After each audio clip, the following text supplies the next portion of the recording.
Last time, let's start with experience points. Gustav, what are you buying?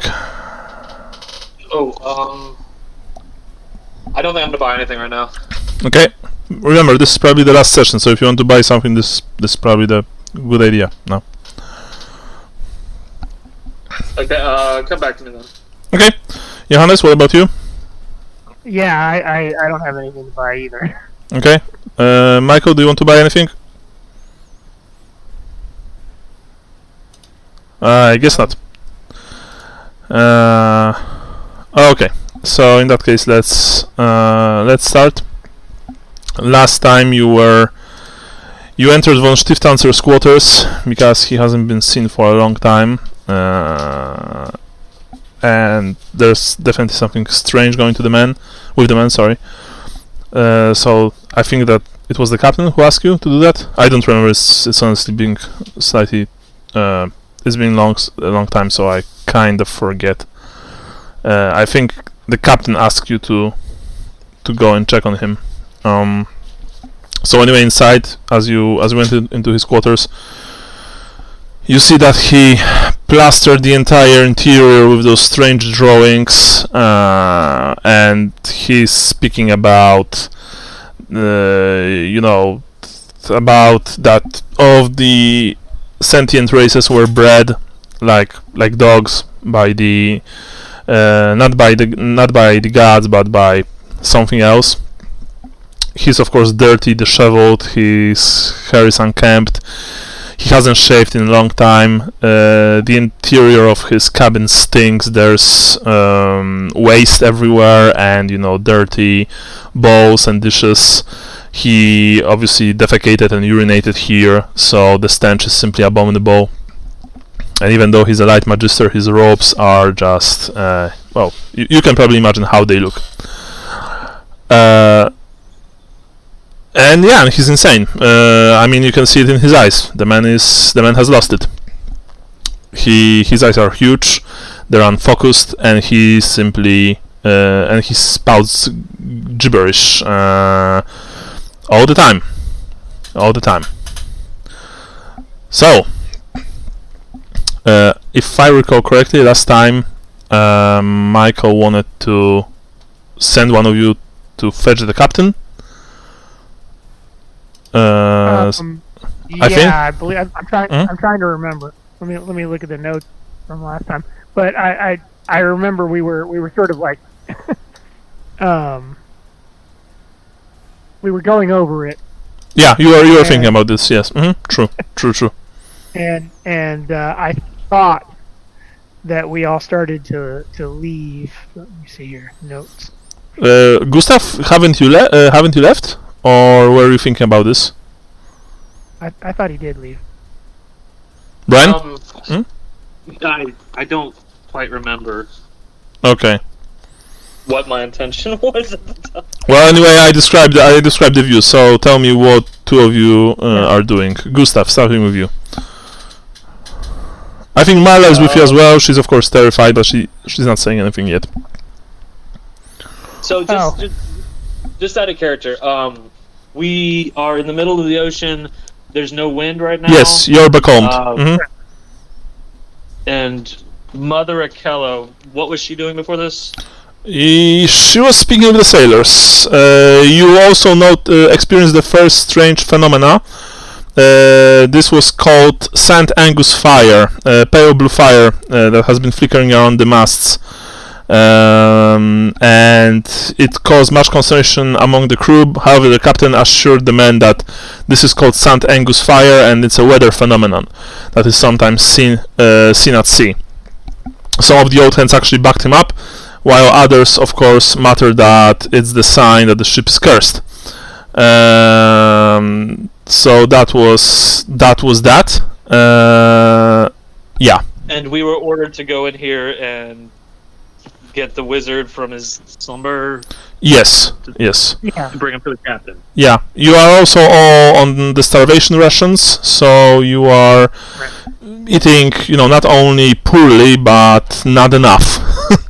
So you are all practically constantly hungry, and and it's not doing your health, any favors.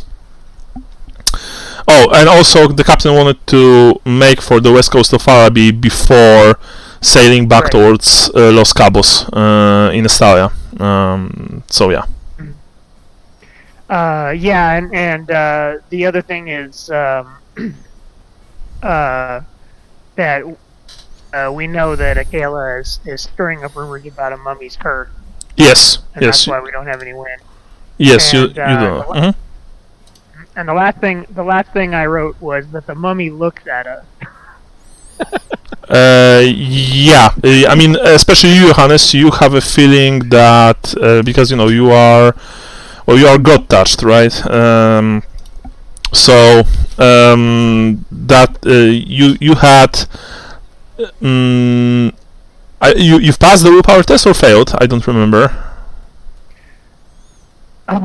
I think you failed. You had visions of Lustria in your sleep and the cold stare of Zotla Loka's death mask. I think you had, you hear snatches of a deep croaking voice speaking to you in an unknown language. Usually when you're alone, by the way. No, I did pass my willpower test. Okay. So you didn't get an insanity point, but you are sure that this thing that the wizard keeps in his cabin is somehow affecting all of you, especially you. As I mentioned, your uneasy dreams are filled with the alien landscapes of Lustria. You hear this thing croaking in some ancient, forgotten tongue. You have no idea what it's saying to you, and sometimes even when you're awake, you feel its cold, lizard stare just burrowing into you. This is incredibly unsettling, and few times you caught yourself that you were about to start, but you didn't actually. You were about to start doodling incomprehensible calculations. For example, with a piece of chalk or something on the wood of the ship.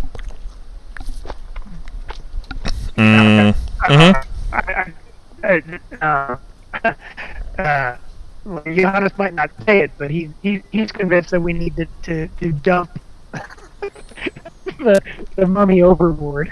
Okay, Sean. By the way, something is slightly breaking off with you. You are roboting. Sorry. Yeah.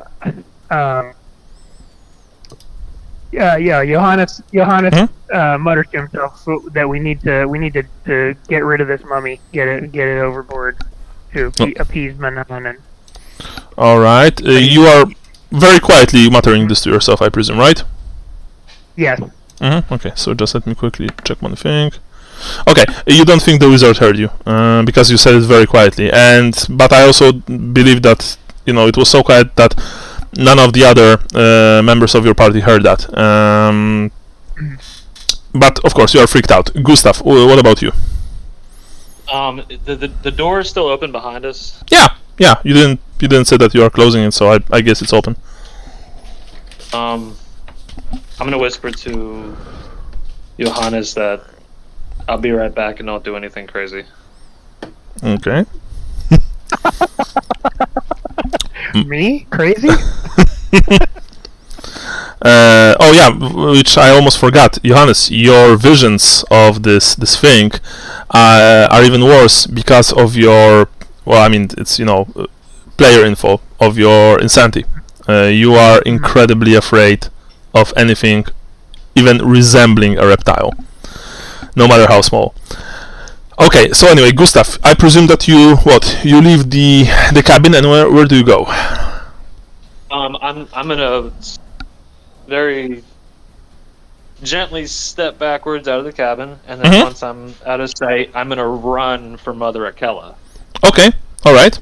Wherever I see her last. Yeah, you search for Mother Akela. It doesn't take you too long to find her. A few times when you glance overboard, you see that the sea is indeed just unnaturally calm. It really resembles a mirror, actually. There's no wave in sight, and the air is still, no wind. That also means that it's incredibly hot.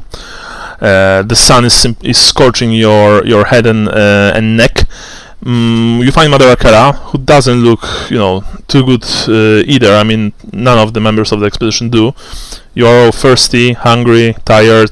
The term dirt doesn't even cover it, of course. But anyway, you can see that Akela was just finished talking with two sailors. She slapped both of them on the arm in a very, it's like a show of camaraderie, right? And then she turns around, she sees you, she smiles. You can still see that her teeth, despite all this time, are still really white, actually. Almost pearl-like. Oh, my favorite Marienburger, she says. What brings you here? How can I help you? Whatever you've been cooking up is about to pop out of the oven. I have no idea what are you talking about, but I can see that you've picked up riddles to pass some time. I approve. She's still smiling at you. We need your help. Well, why didn't you said so from the beginning? How can I help you? She seems like it's still like she's really light-hearted. You have no idea if it's just an act or if she really if she's really that chill. Anyway, Brian, go on. It's the wizard. Now you can see when you've mentioned him. Only for a split second, her face darkened. Her eyes focused, but then immediately she's smiling once again and saying, "Oh, what about him?" He's lost it. We're supposed to bring him to the captain. Alright. Show me, in that case. She says. I lead the way, looking back at her occasionally. I don't trust her, but I'm kind of resigned to whatever this is. You see that she's keeping her hand away from her cutlass. She's moving relatively fast for someone with a peg leg, but then again, it's been some time since you've discovered that her disability doesn't really slow her in any way. Eventually you reach the cabin of Magister von Stiftanzer. She enters and then she looks at the men and she's just, oh, I see. Well, that's bad, she says. She didn't even say hello to you, Johannes, to Marla, or to Lambert. She immediately focused her vision on von Stiftanzer. How long has he been like that?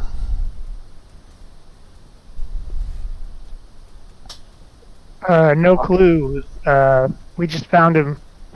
Found him this way. I see. All right. That's definitely. That's definitely not good. That's definitely not good. Right. Well, I guess you should inform the captain about this. This concerns us all, right? She says. Yes. I'll go inform the captain, since he hates Gustav. The captain doesn't really like anyone, she says, especially now that we've been becalmed. I would like for you to be careful. By the way, Sean, what's your character's name? The one that you are using, not your real character, because I know that, of course. Oh no, I remember Johannes is not using a pseudonym. He's using his regular name. So you are Johannes. He refuses to accept that he might be wanted. Sure. In that case, she says, I would hate for you to get hurt, Johannes, so please be careful. And you can see that she's smiling at you. And now I'm going to roll. Just give me a second.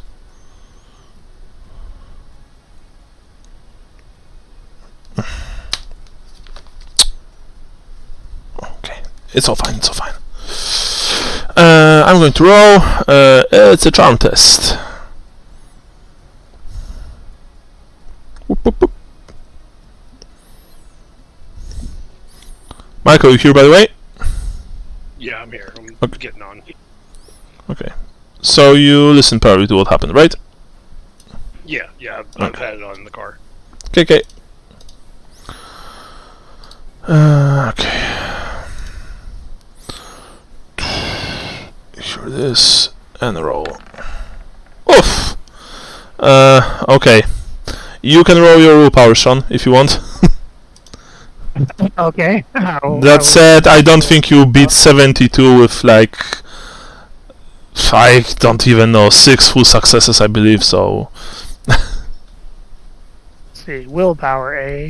Unless you roll 0-1. If you roll 0-1, then yes, you will beat her, but other than that, I don't think so. 1. Oh, nice! You want to reroll that? Yes. Okay. I will use my only luck point Mm-hmm. to reroll that. Nice. So you had like 22, 32, 42, 52, 62. So you have 5 successes. That's still quite good, but she has like 1 or 2 successes more. What this means, of course, this is not mind control. Don't worry. That said, it would be if you would keep the 100. Then I would say that you fall madly in love with her and you do anything to protect her. But you see that she's very like caring towards you and gentle, and you know her smile is very warm and you know motherly, almost to a point. And this is a rather refreshing thing because she's the first person in this expedition, except for your friends, of course, who's being really friendly towards you. Alright, so in that case, Johannes, you leave the cabin. Lambert, what about you? What am I rolling here? I don't know what you do. What do you want to do? Oh. I had sent them off to get Mother Akela and get the captain. Yeah, so... Yep. Gustav brought Mother Akela. Gustav brought Mother Akela, but not the captain. So now Johannes is bringing the captain. But I'm just like sitting by the door with my hand on my pistol. Mm-hmm. Okay. Staring. So Johannes, you search for the captain. You find him. He's prowling the deck. He's visibly on edge, by the way, as I mentioned before. This whole thing that happened. It's clear that he's also not well. So when you approach him, he looks at you sharply. What is it, sailor? There's something wrong with the Magister. You need to come quickly. Lead the way, he says. It's better be worth it, he also says, or it's lashing for you. Yes, Captain, I understand. Yeah, Less talking. It is worth it. Less talking, lead the way, he says. As I said, he's on edge, and he's nasty. The captain enters the cabin. He looks at all of you. He focuses his gaze on Mother Akela, and she simply nods towards von Stiftanzer. He looks at him and at all the at all the paper sheets adorning the walls, the strange symbols, of course, the mummy sitting in the open crate, and he's like, "Oh, by the gods, he's insane, right?" "Well," says Mother Akela, "he's not well. That's for sure." All right, says Van der Beek. "Everyone out. Leave him. No one says anything about what they saw here to anyone else," he says after he ushered you out. Although he doesn't address Mother Akela, only the 3 of you. Well, actually 4, because Mara is also here. "Do I make myself clear? I don't want any gossip between the sailors that the Imperial Magister is not well. Yes. Yes, sir. If I hear even a suggestion that one of you slipped their tongue, you're going overboard. Do I make myself clear?" Very clear. "Return to your stations. Now!" Yep. Falling over myself to get out of there. Scrambling up the rattings and into the crow's nest. Yep. As you return to your stations, Gustav, you walk with Marla, and she's, she whispers to you, "This doesn't bode well," but that's all she says.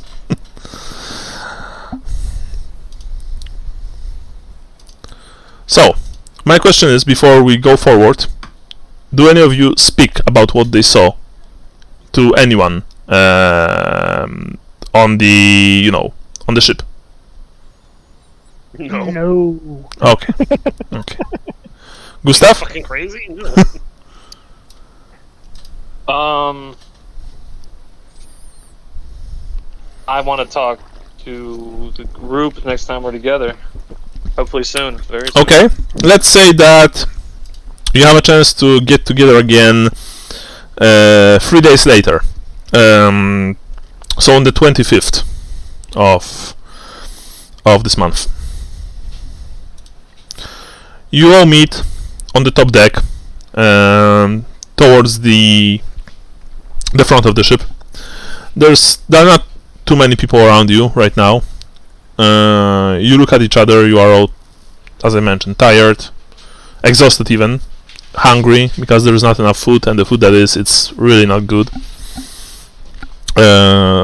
The water is very strictly rationed, so this feeling of thirst never really leaves you. What do you want to talk about, Gustav? He's gonna make sure that rumor gets out, and that the finger's pointed at us. Who is? Mother Akela. Oh. She's been driving all the rumors the whole time. There was only us in that room. Us four and Mother Akela and the captain. And the sailor's going to start talking about it, and he's going to point the finger at us, and it's going to be all part of her plan.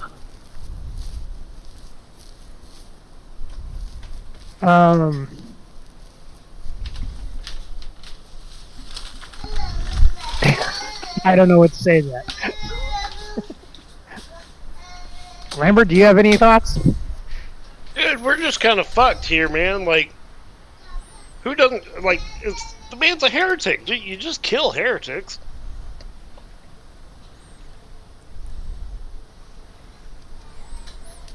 Okay, Yeah. I feel like I'm speaking into the void when nobody answers. Yes, you are correct. Heretics, bad. Marla is just looking into the sea. She's not saying anything. You think that she's simply too tired, perhaps, for that?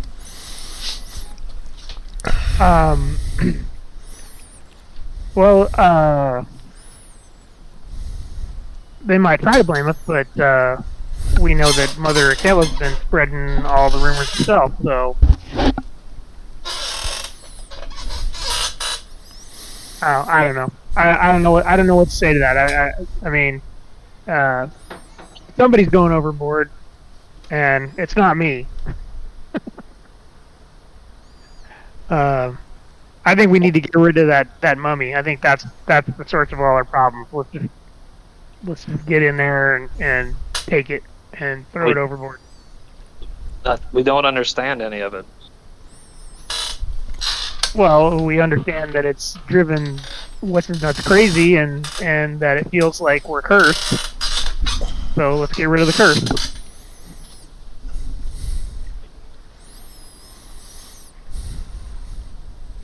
Marla grants something Lambert.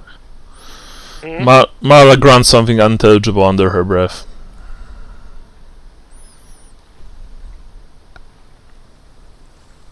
Okay. Well, what else can we do? So we're gonna get blamed for spreading rumors, and we don't have any way to say no, that's bullshit that anyone will believe, apparently. So what recourse do we have?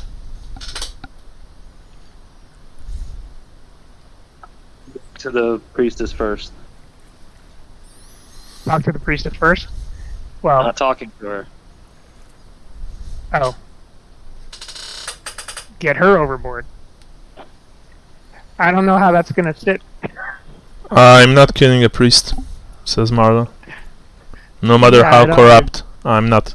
This is too much. Well, I couldn't do it myself without at least knowing why she led us here. Why all these people had to die? Why did she, figuratively speaking, steer this ship to this point? That's what I still can't figure out. Why is she doing what she's doing? But what she's doing, the ship isn't dead in the water because of her. It's probably because of that thing in the crate, says Marla. Or maybe it's because of the captain, who's incompetent fool, she says, although very quietly, and she looks around her when she says that. Every misstep the expedition made was her goading our superiors. From the giant lizard that killed the colonel of the Black Griffins to the initial attack on the lizard priest. I mean, it was all calculated. It was all based on her rumors.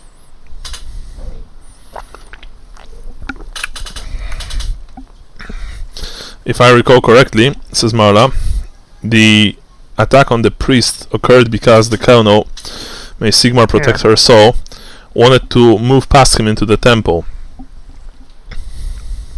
Although I may don't be... think so. Yeah. I thought there was some goading going on. No. I mean, maybe it was, but you don't really remember that. Because the last few weeks, they all, like, mashed together, honestly. Because of the whole thing that's been going on, right? So, out of character, the only actual goading was the spreading the rumors about the white ghost that led the... Well, you also remember that, that she's been talking that this whole tomb robbing business was bad business, right? That it wasn't wise. That you remember that one of the sailors suggested that she could be a better captain than Van der Beek, which she didn't really, contradict. Quite the opposite. One of you was present then. Still, she told it in a like a joke. But yeah, to your eyes probably, and none of you need to roll for that, obviously. She makes damn sure that the sailors are very much on her side, that they like her, that they know that they can speak to her anytime they want, that she will always help them. She's essentially trying to, maybe not to create her personal army, but to make sure that the sailors are probably more loyal to her than to the captain, who's been very erratic in his behavior and very callous and cruel, even.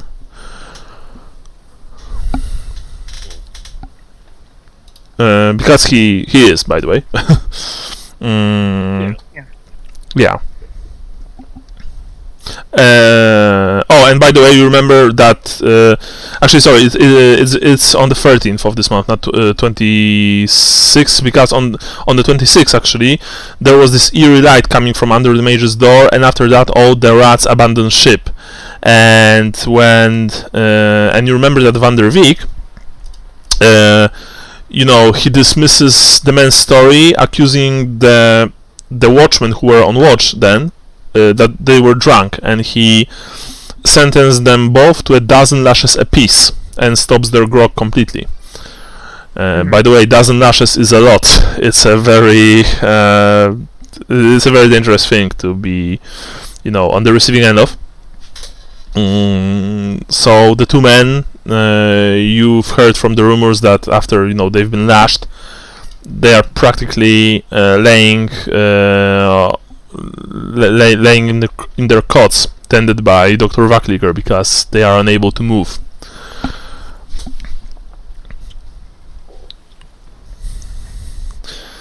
I don't know, says Marla. I think the only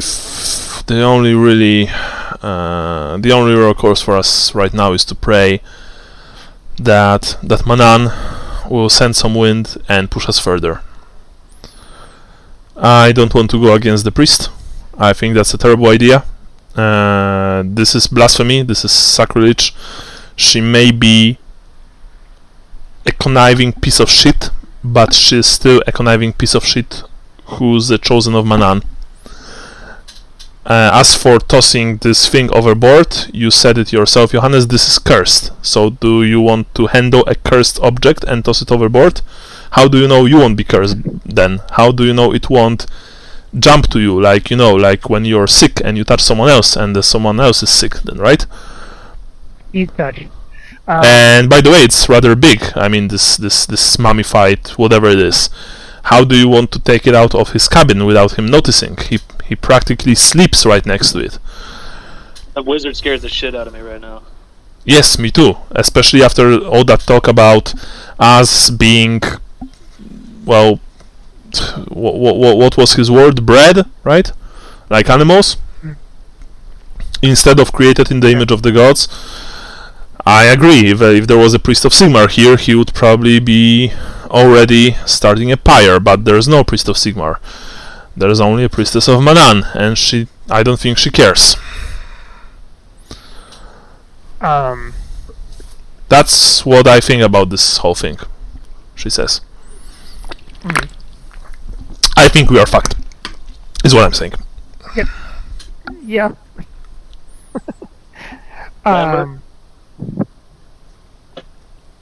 Johannes?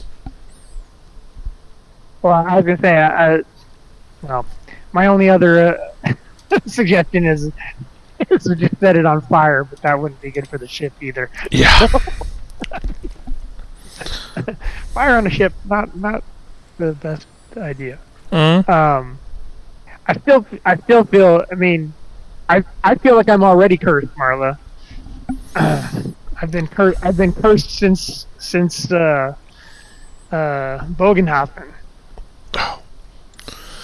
Well, we've all been cursed ever since those halflings came to our establishment and took it for themselves, she says. Yeah. But yes, Johannes, I do agree that you've been especially hurt, what with all broken heart and stuff like that. And Stallers essentially, you know, showing you the finger. For which, once again, I'm sorry, but well, here we are. Lambert, you want to say something, Michael, or not? No. Okay. I'm quiet. Alright. But I don't think that reminiscing about this, what happened to us to you in Bogenhafen and to us in Altdorf, will do us any good here, says Marla. So I think I'm just going to go back to my duties and keep a low profile, not anger the captain, and hope that Manann will soon send us some wind. And I suggest that you boys will do as well, she says, as she smiles, or rather grimaces, and simply turns away and walks away. I think we need to get Akela on our side. We need to talk to her about getting rid of this mummy, so that Manann will favor us again. What do you think? I think I'll go do it. I think whatever game she's playing, we can't win it. I mean, when I went and got her, I walked back. I turned my back to her several times because I'm thinking, I mean, if she stabs me in the back, like, what am I going to do at this point? In the middle of the ocean. I don't know. I would just hate to be walking off that plank saying that I saw this coming and. Well, I mean, yeah. So what we need is wind. So how do we get wind? I look up at the sail and start blowing. Doesn't really work, sadly. Well. All right. Then I'll go talk to her. All right. You go talk to her. Or rather, you try and go talk to her. That said,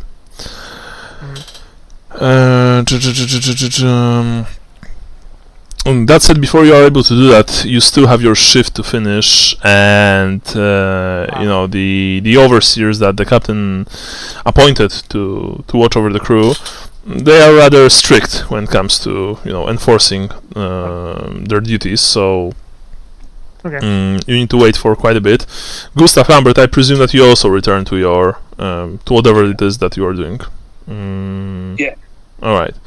So that was the 13th of this month. By the way, which month is it, Sean? If you could. That's a good question. I think that was still the same that as before. So Nachexen, I believe. Well, I'm confused now. Let me quickly check.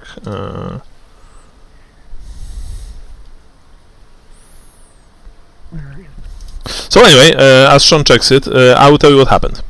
Later this evening, after we had this very productive talk, the crew saw something. A luminous phantom creature swimming lazily in the ship's wake. They appear like fish with legs or frogs with fins. They are visible to everyone, all of you saw them, by the way, and they quickly draw a crowd of sailors. After around an hour, they slowly fade and dissolve into the water. Needless to say, of course, the crew is very uneasy. So to quell this unease, the captain visits the Magister in his cabin to probably try and get an explanation for this event. But it's clear to everyone that, you know, after he left, he didn't got any sane answer, and you know, all this happened. Sean, I would like for you to roll me willpower minus 30%. Okay. Yeah, we're still in Nachix, and okay. So you're saying it's still the 13th, or is it the 14th now? 30th. So yeah, oh, the 30th. 30th. Yeah, sorry, 30th. Okay. All right. That makes more sense then. Yeah. So I was like 13th. No. 30th. Yeah. Okay. Got it. All right. Let me just change my notes here real quick. Sure. And then roll me willpower minus 30. Minus 30, eh?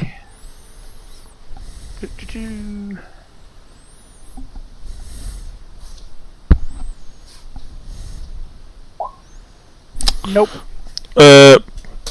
Because of all that is happening, especially this strange, the sailors call them primordial spirits, although it's, you know, it's just like a nickname that they've created for them.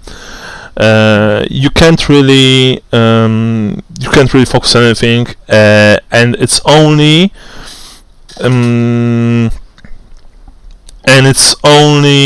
wait a second, when the 2nd of next month, after Nachexen arrives, and another thing happens that you remember that you had to, or that you wanted to speak with Akela. Oh, okay. I also just want to emphasize that because of all the losses that you took in Lustria, even when the ship is becalmed, there is a lot of work to be done. So none of you really have any spare time. That's just, you know, that's just sadly the reality of this. So after that we have the month Yardrung. Yeah, and on the 2nd of Yardrung, unless anyone wants to do something in the meantime, except for you, Sean, as I mentioned, you can tell me. But as I mentioned before, all of you are constantly occupied with your duties, and when you're off duty, you are too tired, or rather exhausted, from work and from malnutrition, that really the only thing you can do is just lay in your hammocks and try to get few hours of uneasy sleep. So, no one? Michael? Brian? No, I got nothing. Okay. No, then want to see land again. Lambert? I've got nothing. That's what Okay. I'm saying. No. Land again. I've heard lamb again, so I thought that lamb was short for Lambert. Sorry. Gotcha. Land. Okay. So 2nd of Yardung arrive, and something happens. Actually, two somethings. When the night falls, the stars come out. However, they come out in the wrong places. The Lambert, I think you have academic knowledge astronomy, right?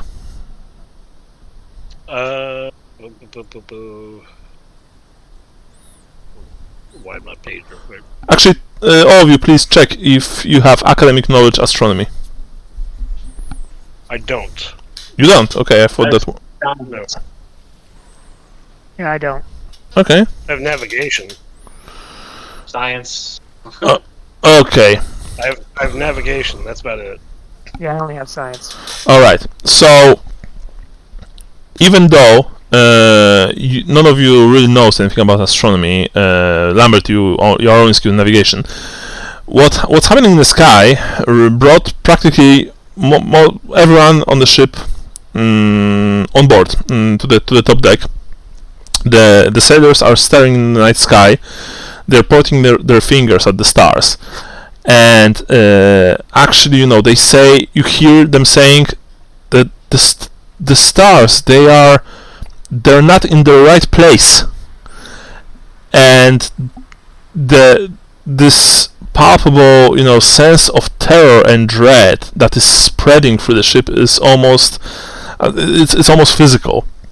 Some of the sailors, you can hear them weeping, or just mewing. Others are praying fervently to Manann, and perhaps maybe you even hear one or two quietly beseeching Stromfels for aid, when because Manann obviously he doesn't give a rat's ass about you.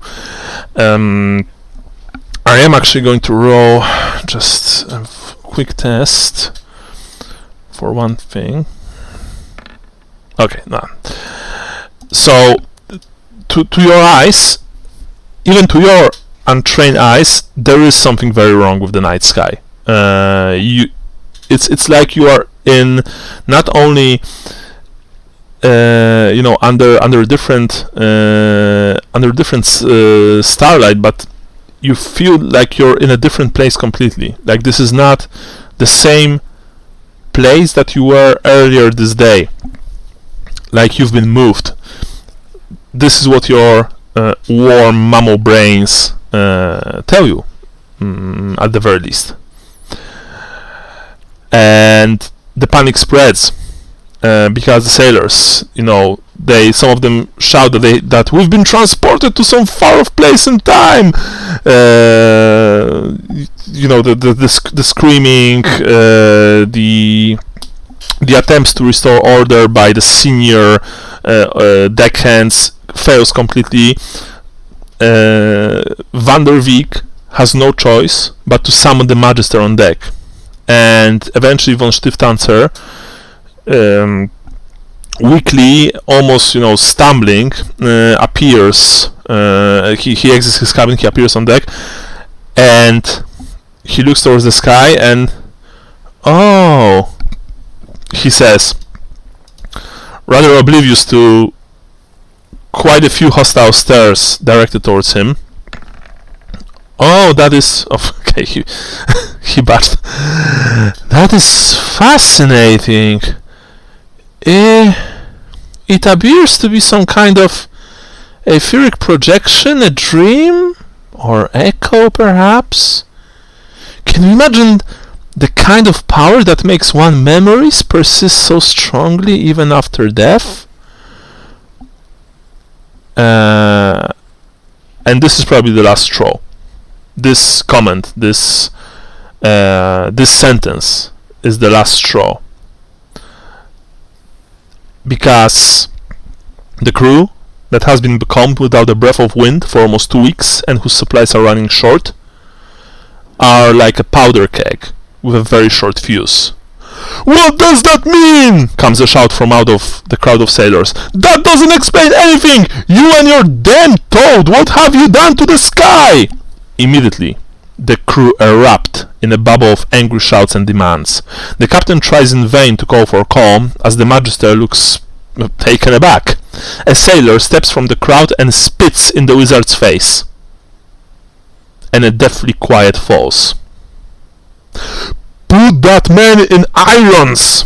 bellows Captain van der Beek. Two men reluctantly seize the offending sailor. "Have you lost your wits, all of you, to assault a magister of the colleges?" A long silence follows. "I will not have insubordination aboard my ship. I will not have it." Van der Beek seems far angrier than the magister, who, honestly, von Stifthanzer only seems shocked. "Punishment will be at 6 bells. 100 lashes. Take him below." The offending sailor is marched down to the brig in funeral silence, and the crowd slowly disperses. All of you know that 100 lashes is a death sentence. There's no way he's going to survive that. It's physically impossible. Maybe for an ogre, but not for normal standard human. The crowd disperses eventually. Do you guys do anything? I'm gonna go to Mother Akella. Alright. Gustav, Lambert? Yeah. You also go to Mother I'll go Akella? with him. Yeah. Okay. Lambert, I didn't call you, sorry. Yes. Alright. All of you search for Mother Akella after this. You find her as she finishes talking with a sailor in a rather hushed voice. When she spots you, she whispers something into the man's ear, and he quickly moves away. She smiles at the three of you, but you can tell from her eyes that the smile is very false. "My friends," she says. "Well, what a nice night. What can I do to you? What can I help you with? I'm sorry, but I don't have much time. But, of course, I will try and help if I can." Why has Manann forsaken us? Well, he's a god, and gods are fickle. Does this question satisfy you? You can also ask me why sun shines and water is wet, by the way.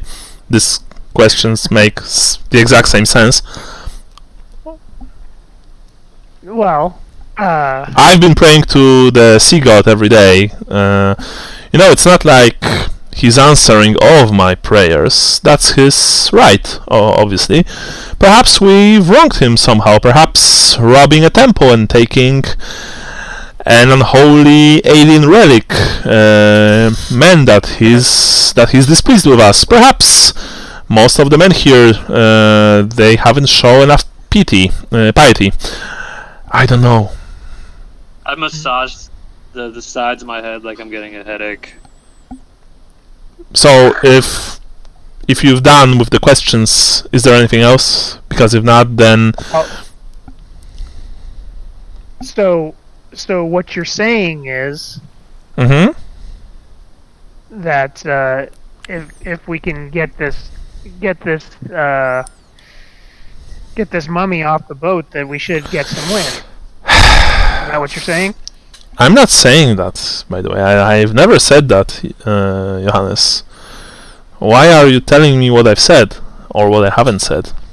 She says. Now you can tell that she has a lot of fun speaking like that. Although it's not in a malicious way. It's like a joke to her.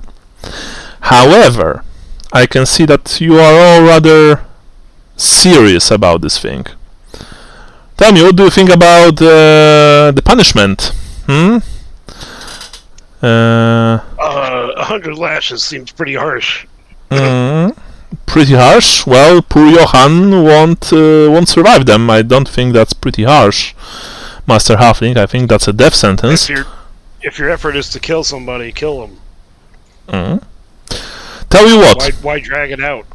She says as she approaches all of you. I mean, there are 3 of you, and she's the only one here. There are no souls in sight, so and even though she has a cutlass, as I mentioned, there are 3 of you, so you would probably be able to overpower her. But she doesn't seem afraid. Tell you what, she says quietly. We are having a small meeting in just a few minutes. I had my reservations towards some of you. She looks at you, Lambert, because, well... and she looks at you, Johannes, because, well, you've been hanging out perhaps with the wrong crowd, but I can tell that you are not exactly on board with what's happening right now. On board, get it? Because we are on a ship. That doesn't matter. Good joke. Yeah, that's it wasn't. It was shit. So maybe you would like to join, listen, speak your minds. But if not, then I understand, of course. I want to be a part of the solution that gets us home, Mother Akela. She looks at you, Lambert. Yeah, no, I more than anything, I just want to be a part of the solution that gets us home. She looks at you. I don't know what god we offended or what. Probably all of them, including theirs, she says, pointing in a random direction. You know, Lambert, that she's pointing west, which means she's pointing towards Lustria.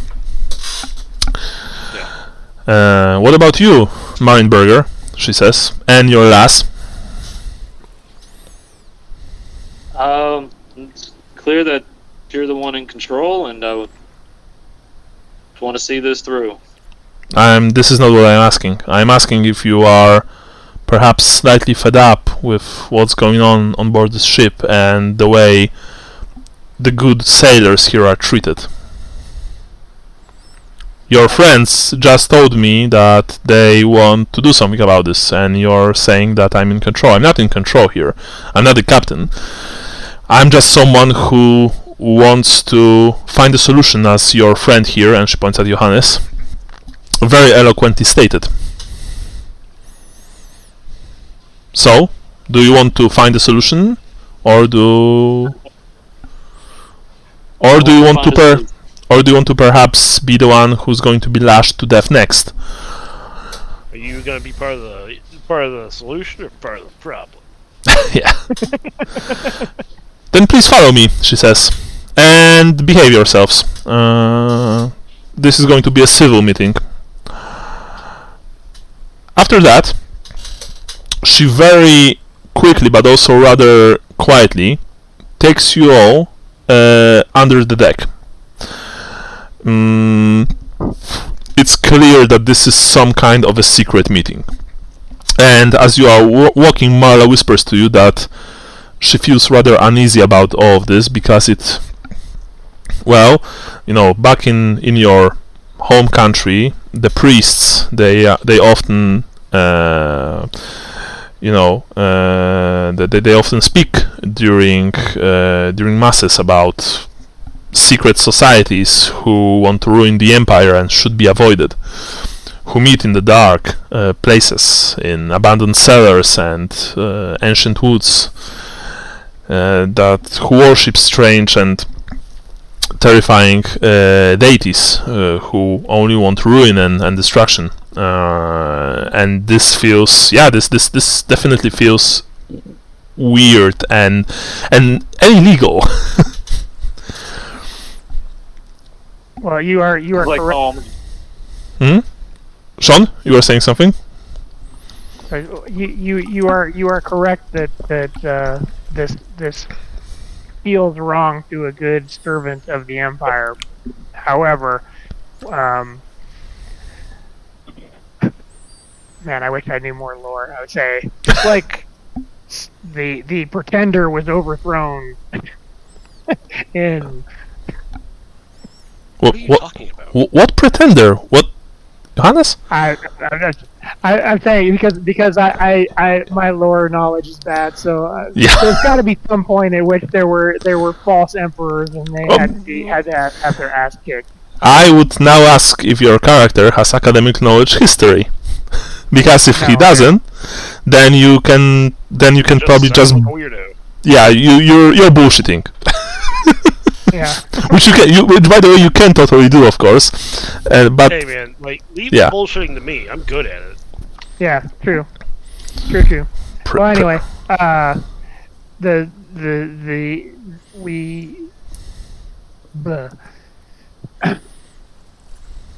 need to see where this goes because we have no other recourse, Marla. I agree. I just hope that they won't sacrifice us on some blood-stained altar, she whispers, you know? I've heard that these things happen in the Empire and beyond. Well, you all know what I was ready to do, and that hasn't changed. If Akela hears what you are saying, she gives no sign. Eventually, you go into the hold. The hold is dark and reeks of bilge water. Not as full as it once was, it is down to its last few barrels of hardtack and salt pork, but the chests of Lustrian gold still sit where they were stowed, lit by a single lantern that sways in time with the swell. A dozen men huddle in its pool of light, talking in hushed voices.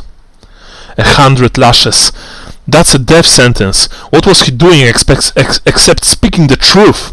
Aye, says Mother Akela as she enters the hold. It's the truth, alright. That wizard and his damned toad are going to be the death of us. Why should poor Johann be punished for saying it? Why should any of us who shed our blood get in the cursed thing here? A murmur of agreement runs around the meeting. I've been keeping track. Reckon we've got less than 2 weeks' water before we're down to our last drop. And even if the wind returns, do you really think the wizard and his high and mighty outdoor friends are planning to share all this? She thumps a chest of gold with her boot. With the likes of us? Branded men? She rolls back her sleeve to reveal an old brand on her upper arm, in the crude shape of a skeletal fish.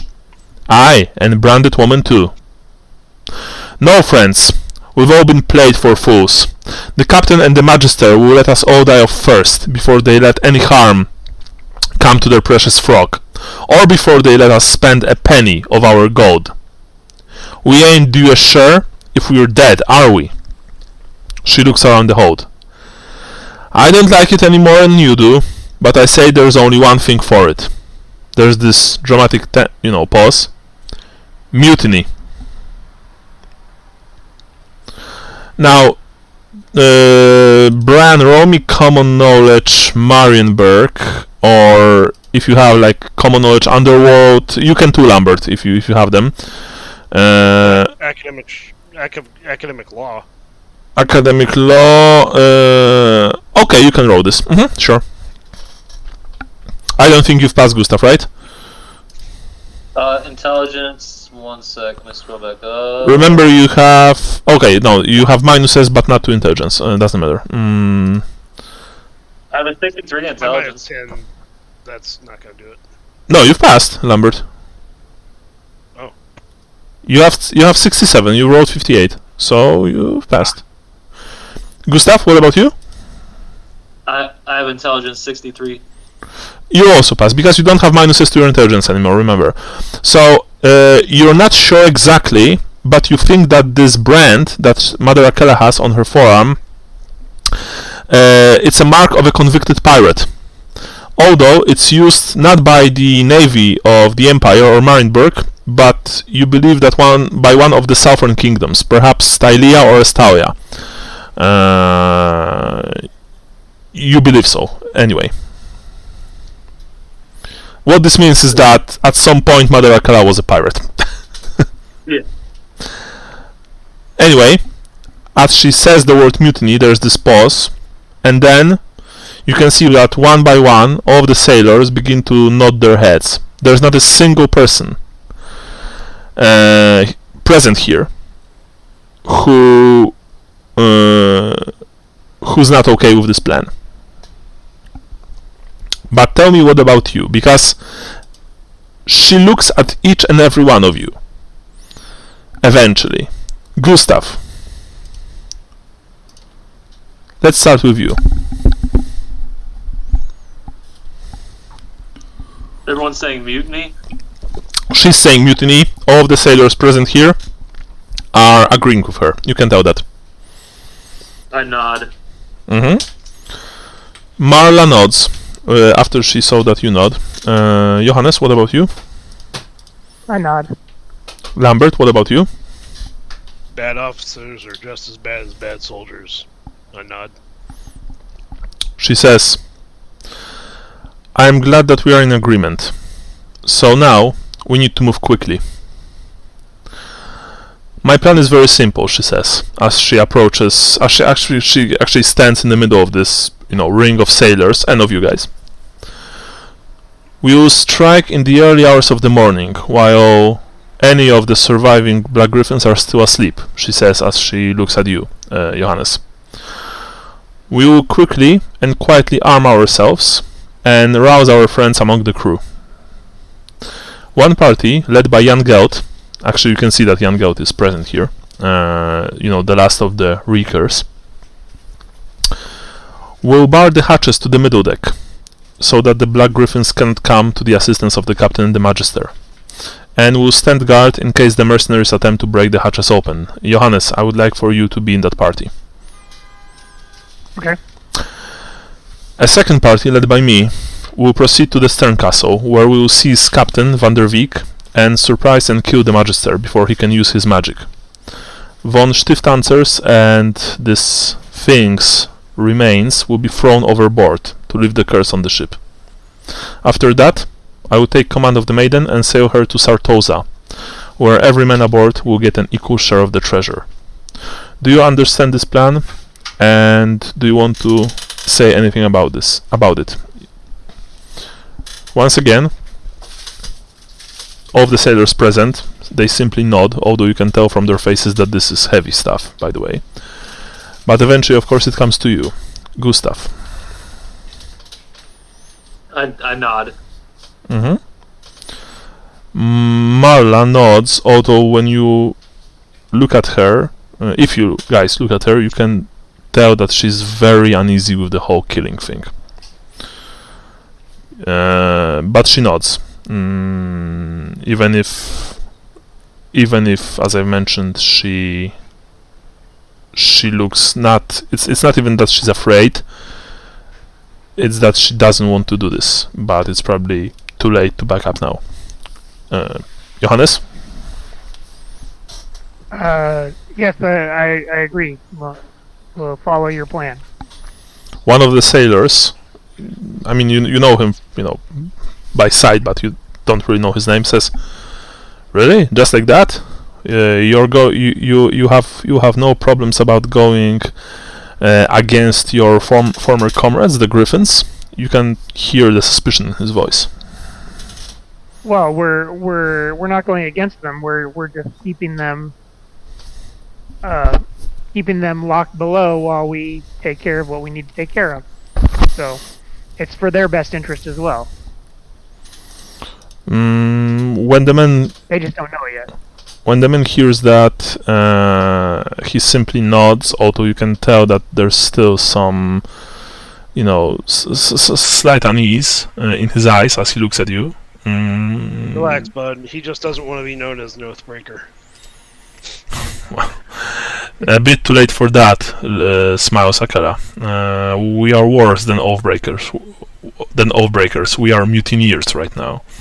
What about you, Lambert? I know that you've served under the Magister. You've been his, I'm sorry for the word, but servant, I guess.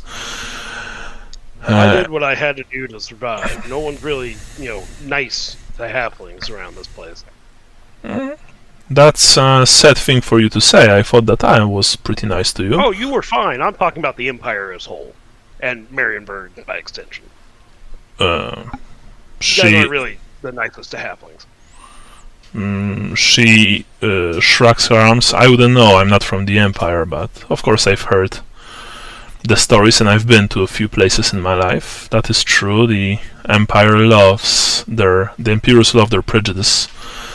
What can I say, man? I'm small and kickable.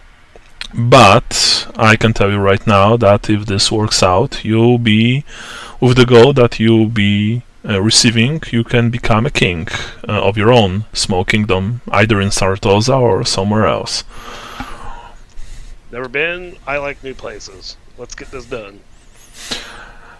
Indeed. Can we take a quick break? Yeah. We'll take the quick break and then we'll return to the mutineering. Okay. Good. Hear from you in a few. Bye. Yep. Bye. Michael, did I hear your daughter in the background just a little bit ago? Yeah. She was. It's her bedtime. She was being adorable. Yeah. Well, she is. She already walks and she likes to talk. Of course, gaga goo goo, stuff like that. Duncan's eyes were wide as saucers at the aquarium yesterday. It was adorable. Yeah. When they just kept telling everybody about the sharks that everybody could see. When they grow up, it's a very cool thing to witness. Especially when they, learn new things. So she's just the best. One day, of course, when if the situation improves, I would like for us all to visit the States. Or vice versa. I wouldn't be against Warsaw. That's a nice place. I can give you a tour. Any of you, just let me know in advance so I can take a few days off at work. We've talked about possibly doing a Europe vacation in the next 5 years or so. That's a good choice. Europe has a lot of nice places to see. I want to see if the orange dude in office heals over anytime soon. Yeah. Well, after that, sadly, it's going to be Van's time, I believe, right? Yeah, he's not. He doesn't have the what's the word for it? He doesn't bring the same charisma that dipshits like. I've heard, of course, as someone who's not living there, so it's heard from someone, a rumor that people in the Republican Party that don't really like Vance, they think that he's a moron. That that he doesn't have, like you said, this thing that makes Trump special, right? Yeah, I don't know. The same career. Yeah. Although that's crazy for me, because for me personally, for example, Trump is absolutely not a charismatic man. Oh no, I 100% agree. He's a loud man. He's a loud, obnoxious man. He can talk fast and stuff, but yeah. But that's it. Yep. Crazy what's happening in Iran.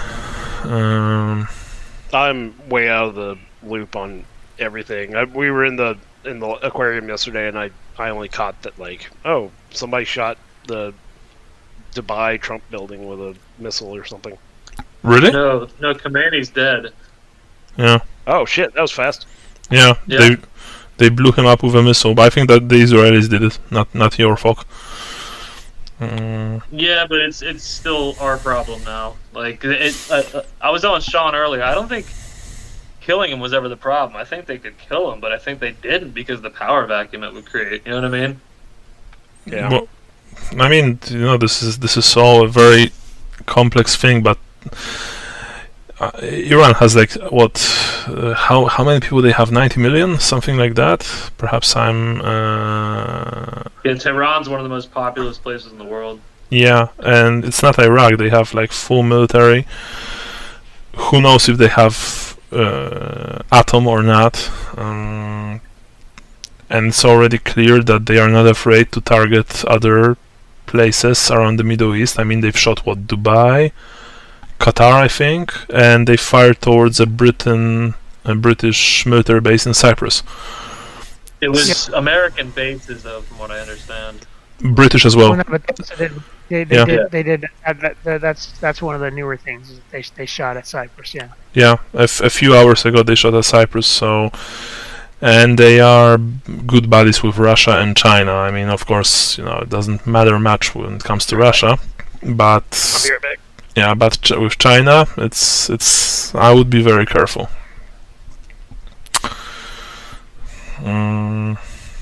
I guess that Netanyahu really, he probably has some insane tapes on Trump. Like, there's no way that this happened just because he. I can't even imagine the amount of dirt that he has on your president for him to do something like that. Yeah. Well, it's all a distraction from Epstein.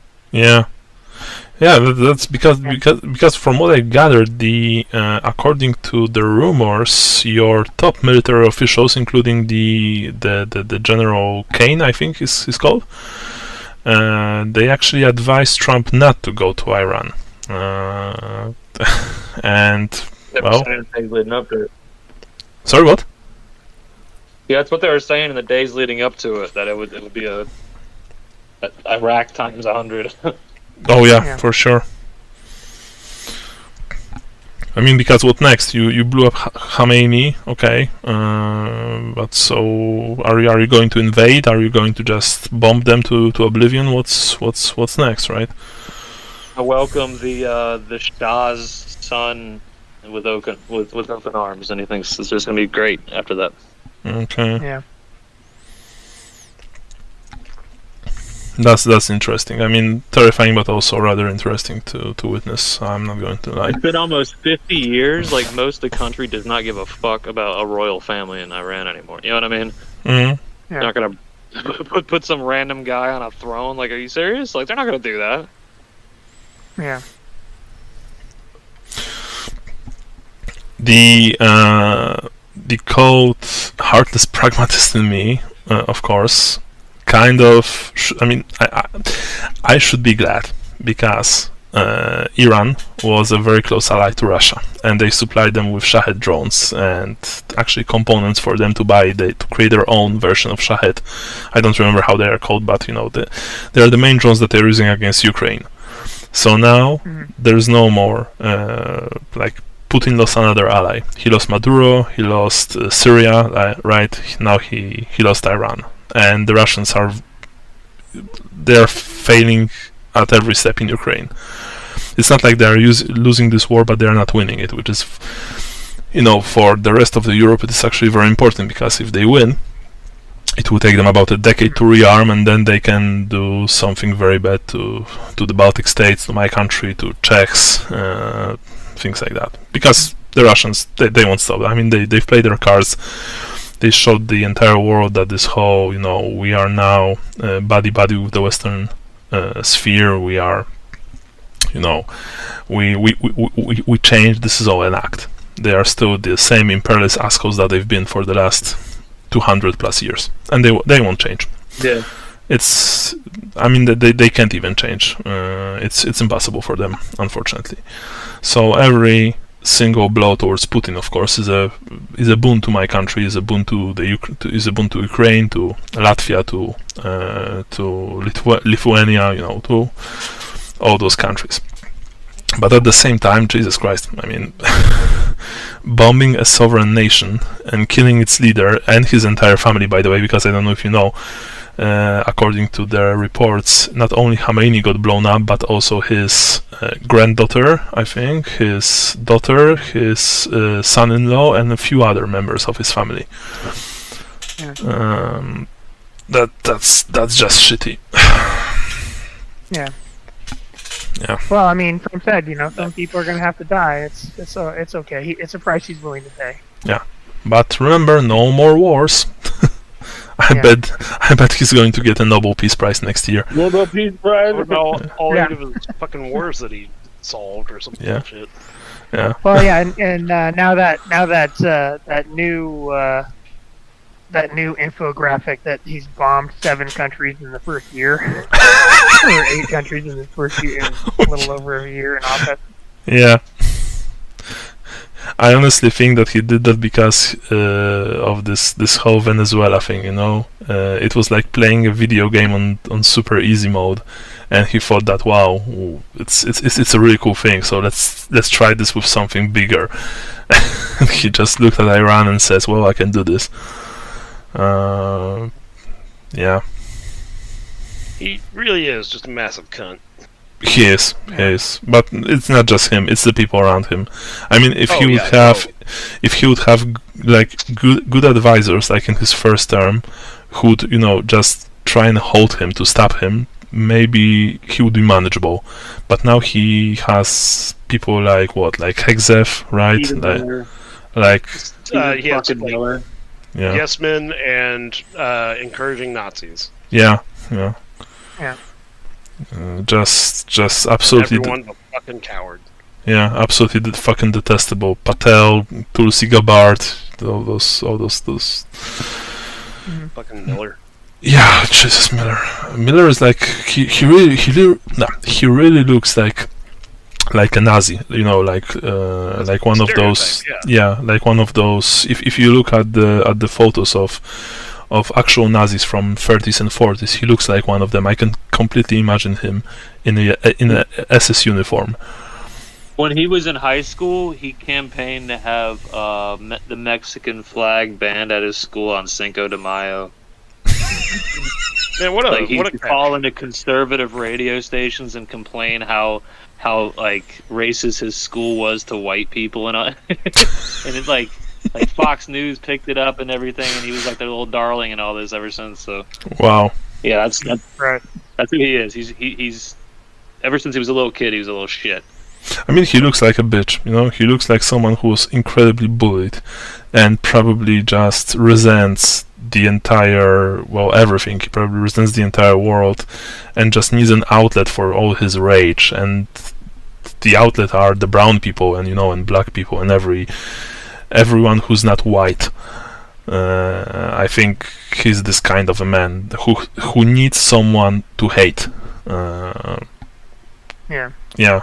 This is just fucking tragic, man. Well, anyway, let's go back to mutineering. Yeah. Anyway, yar har har.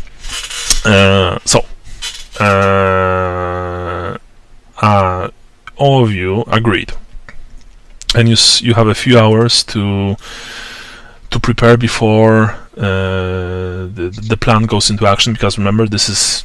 It will happen this morning, or right before this morning.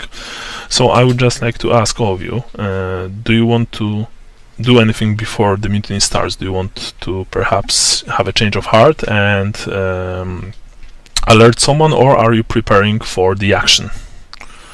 Gustav.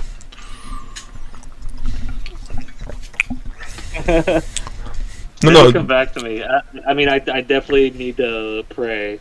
Okay, because remember, this is the last chance for you to do something if you want to do something. Okay, Johannes, in that case. Yeah, no, I'm prepared. I feel like I'm going to be saving the lives of the Griffins by locking them in the below deck. Lambert. Man, my life is nothing but bad calls. We're gonna stick to this one and probably fuck it up too. Okay. Johannes, because sorry, Shana, if I've interrupted you or saying something. No, I don't think so. Okay.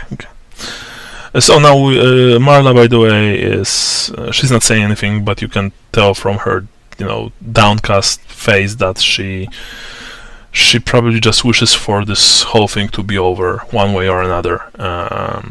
So now we return to Gustav. What about you?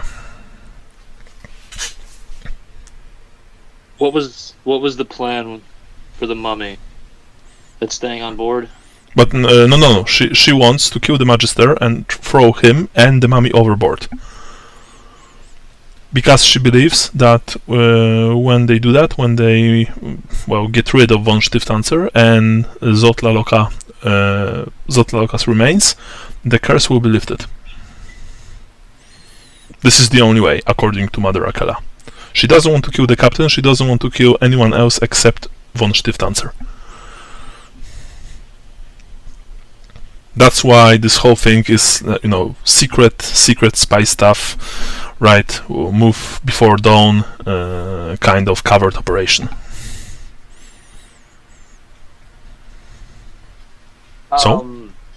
If you guys could see me, I'm pacing and sweating. Mm-hmm. I presume that you are all, for now, in the lower hold. And Lambert and Johannes, you can see that Gustav is, as he said, he's pacing and sweating. Old Slippy over here, slipping on his own sweat. Mm-hmm. Slippery when wet. Wettest boy I know. Throwing that thing in the ocean could destroy the world. We don't know what we're doing. Well, it's not doing us any good sitting on the boat.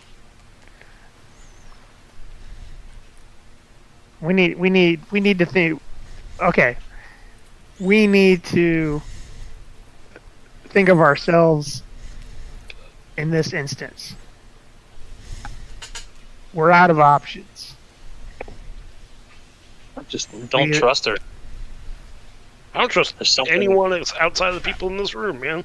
Yeah, I don't trust her either. But what's?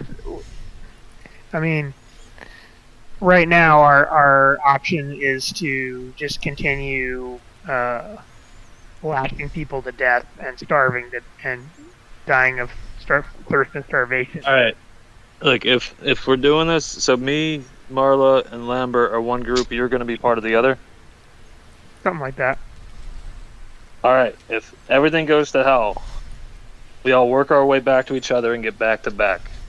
And we'll figure out what to do next. Okay. Because this could be very bloody. Like, there could be other people that have already warned the captain.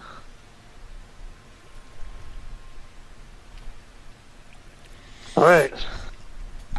My guess, says Marla, is that Mother Akala probably only brought those whom she trusts. So, he's a branded pirate, and they showed off other branded pirates, so I don't know how hard that tattoo holds. I don't know what this tattoo means, says Marla. I'm assuming it's a piracy thing. You've passed the test, so you know that this means piracy thing. Mm-hmm. Yeah.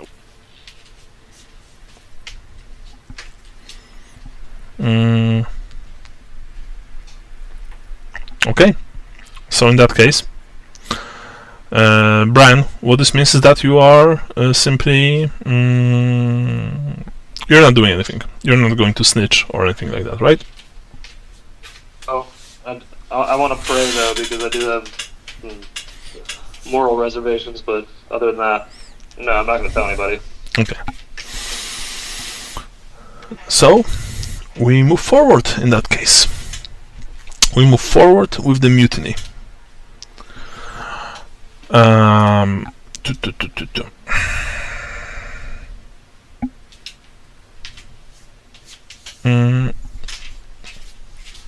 Wait a second.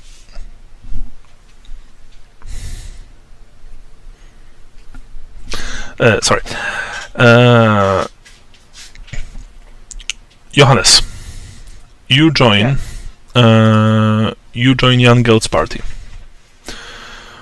And you move towards the lower decks.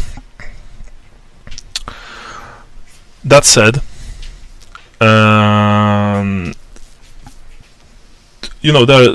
are quite a few of you, because remember that the 12 sailors, a dozen sailors that were present except for you, they are mostly the lieutenants of Akala. The few hours spent left before dawn were spent by them,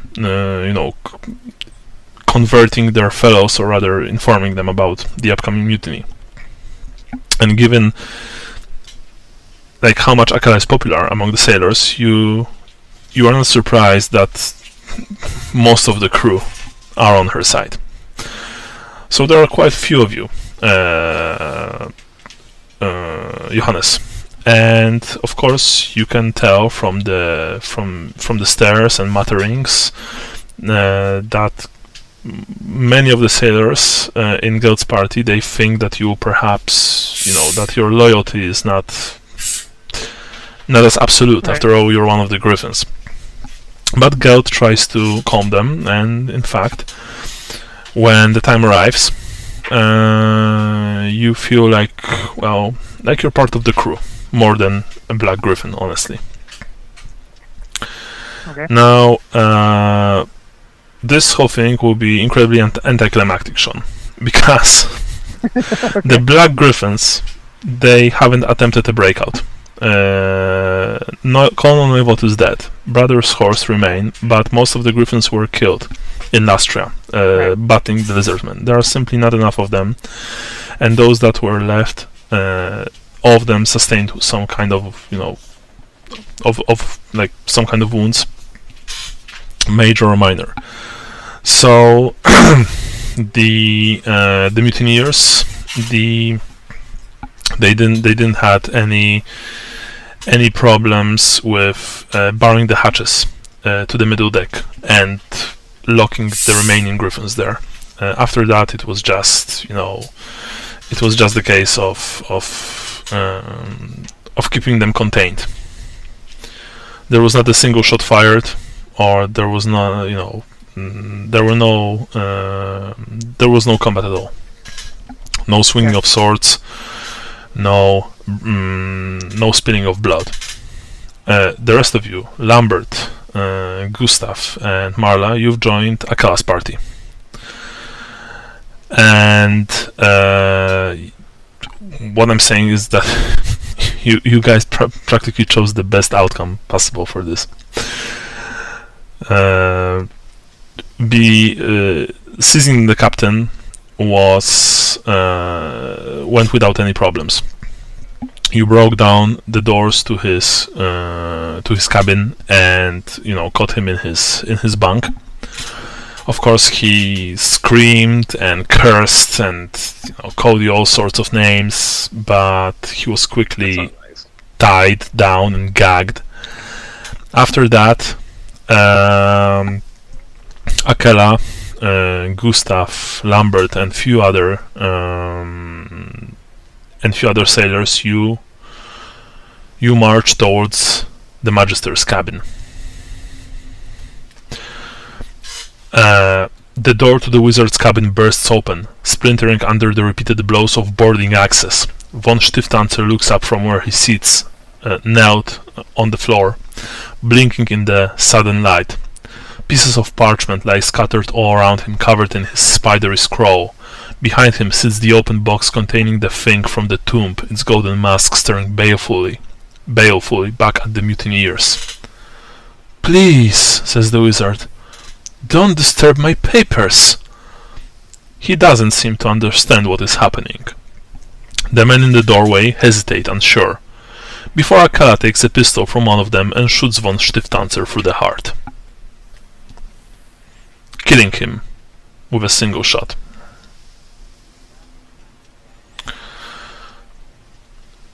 And that's it. By the way, yes, there were two combat opportunities here if Noivot would be alive, and if you would probably choose different path, but you were all rather reasonable, I would say. And so the mutiny really went with only a single shot.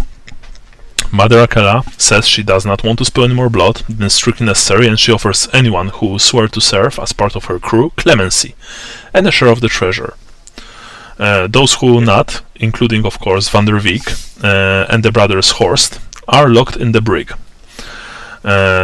Which, yes, Johannes, all the Black Griffins are disarmed and locked in the brig. Except for you, of course. Right. Oh yeah, and I forgot to mention, but of course you were all armed before this whole thing. You were led to the to where your weapons were stashed before the mutiny started, and you have all your weapons on you. So anyway, Is the one sailor that was getting the lashes? Is he still alive? Yeah. Did they do the lashes yet? Yeah, because the whole mutiny happened before he was supposed to get lashes, and of course the sailor Johann is now one of Mother Akela's most loyal followers. I don't have to tell you that, because she literally saved his life. So as the sun rises on the 3rd of this month that I completely forgot. By the way, who's making notes, if anyone? Not that it really matters right now. I've been making notes. Okay, cool. Thanks, Sean. So anyway, as the sun rises, Mother Akela conducts a short funeral before committing the bodies of the dead to body of the dead to the deep, and she says also a few words to the surviving crew. It's called Yardung, I believe. Yeah. With a great heave, the mutineers tip the lizard mummy over the side. It hits the water with a tremendous splash, and men cluster along the rail to watch it sink slowly down into the dark. An eerie light glimmers in the deep as it passes out of sight. Silence reigns for a few seconds before Mother Akela turns to the crew. "It's a hard thing we've done, lads. Turning on your captain, I know that don't come easy, but it had to be done." Turning to the glassy sea, Akela lifts her arms in prayer. "Almighty Manann, Father of the waves, forgive us our sins and forgive those who have sinned against us. Turn ye not from our vessel, but grant us the wind of your breath and carry us safe to shore."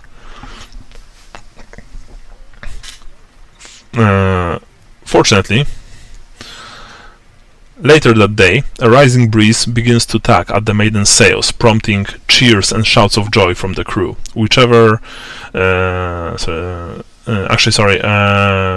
Given that Akela and her followers won the mutiny, it's clear that Manann favors them now, and it's also a proof that throwing the Magister and Xathrodox overboard lifted the curse, which really was apparently the the solution all along.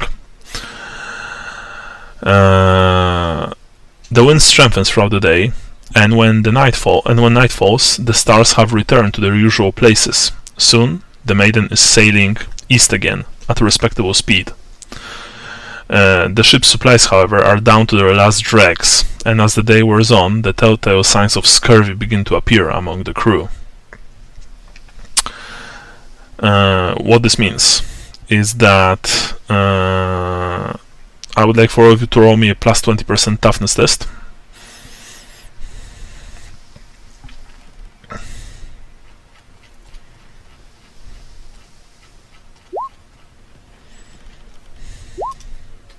Oh!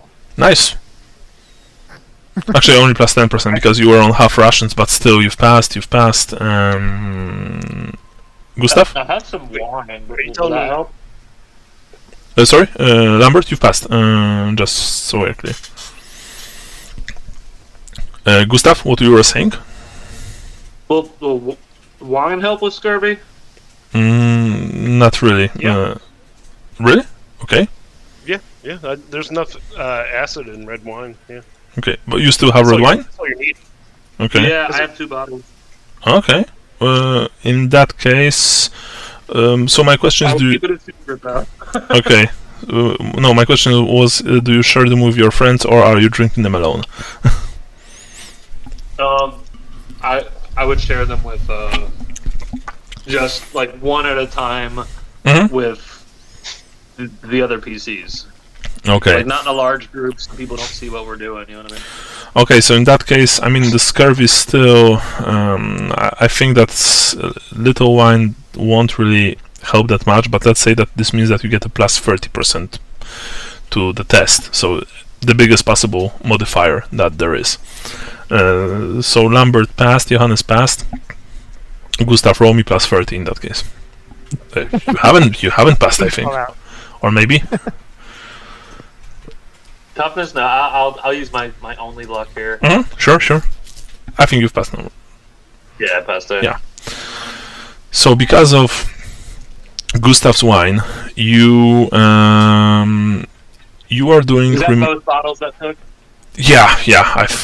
Both battles for sure. So you can remove them from your character sheet. But because of that, let's say that for the remainder of the trip, because of Gustav's wine, the scurvy didn't affect all of you that much, as it did other people. Look at that, Gustav, you did medicine.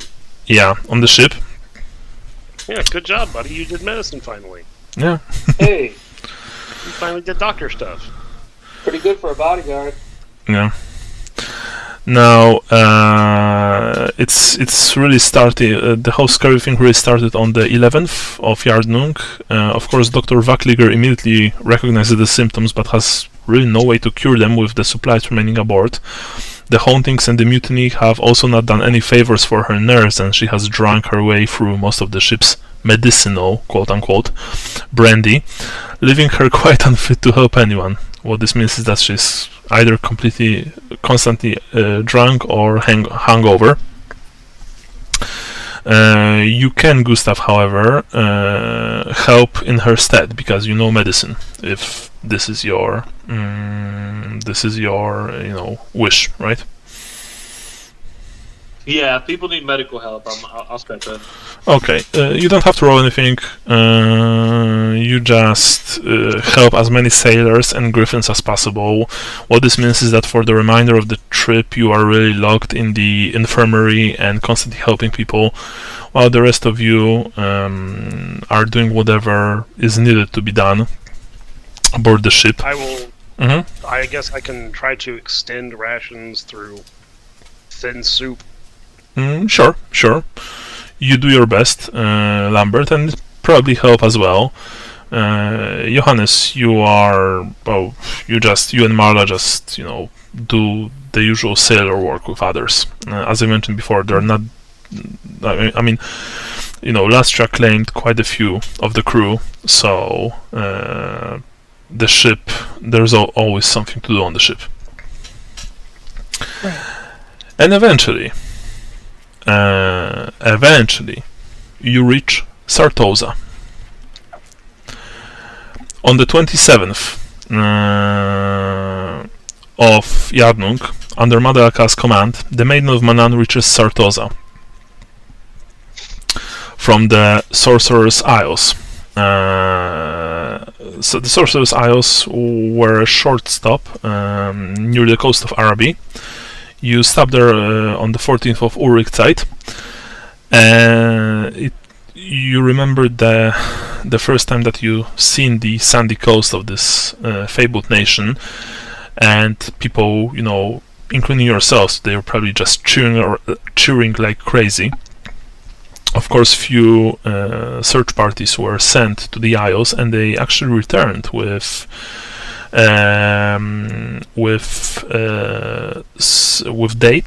dates as some wild pigs that they've managed to hunt, and leather. What's the word?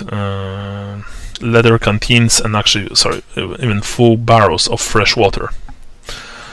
Needless to say, from this point on, of course, the rules for starvation, rations, and scurvy no longer applied to you. It was on the 14th.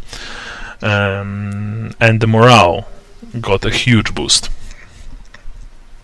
There was also another thing that happened on the Isles.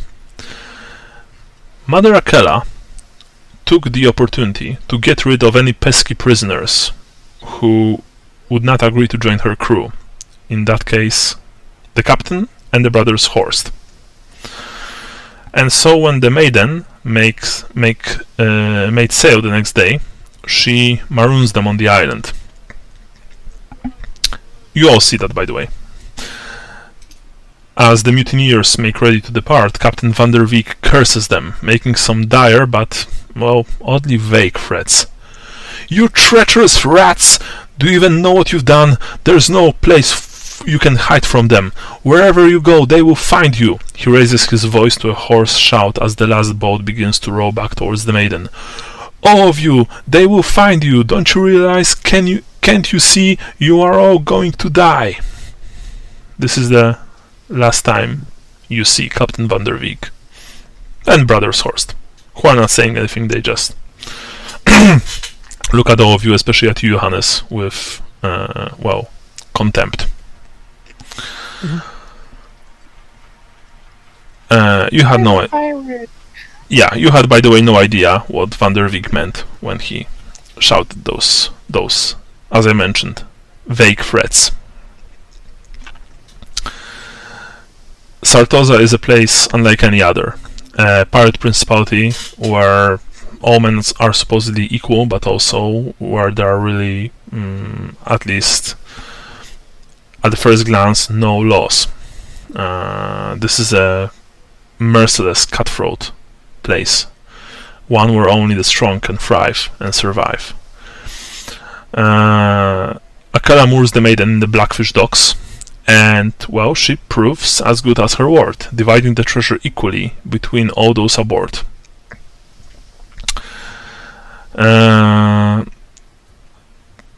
Because there were quite a few casualties. You are all now very rich people. I will tell you probably later how rich, but let's say that even when you had the wand, you were not as rich. Akela also gives you a little talk before letting you go. "Well, it looks like this is it, lads. We've made it to Lustria and back, and each and every one of you deserves every ounce of gold you've got out of it. I, and twice as much again. I'm proud to have sailed with you, that I am. You're free men now, and I won't keep any of you as don't feel like staying. But a word of advice," she says. "Sartosa can be a dangerous place for a man with gold in his pocket. Keep your wits sharp and your blades sharper, if you know what I mean." She slaps the rail. "If you need any advice, someone who knows her way around, you can find me right here. The Maiden's a fine ship, and I mean to keep her. Any man, jack of you, who wants to stay on as part of the crew, all you've got to do is say the word. I can't promise you it will be safe, but I can promise you freedom, adventure, a fair share of all plunder, and no bloody wizards." Around 50% of the surviving crew will take Akela up on her offer and become pirates. So my question is, what about you guys? Do you want to stay in Sartosa, or do you want to join Mother Akela as part of her crew? Gustav? Where to head next? "I was thinking northern coast of Araby," says Akela, "and then maybe go south towards the Southlands. But who knows? Plenty of opportunities for a solid ship like the Maiden and a fearless captain to command her," she says with a slight laugh. "What say you, Marienburger? You interested in joining the crew?" What time are you setting sail? I will give it probably a week or two. I'll need to reacquaint myself with a few people here in Sartosa, but after that, it's open sea for me and this beauty. She once again pats the railing of the Maiden. Just think on dry land for a little while before I can figure out what I'm doing next. But I'll let you know, and I reach my hand out to shake her hand. She shakes it without hesitation. "I'm glad that you made the right choice, Marienburger," she says. I would be lying if I said that a few times I thought that you try and go against me, but fortunately you were wise enough not to. I laugh and I Mhm. say I considered it quite a bit, but I'm glad that I sided with her. I'm sure you did, and I'm glad that you did what you did in the end, she says. What about you, Herr Knappen? She looks at you, Johannes. I want to take my share and return to the Empire to see if I can win back the love of my life. A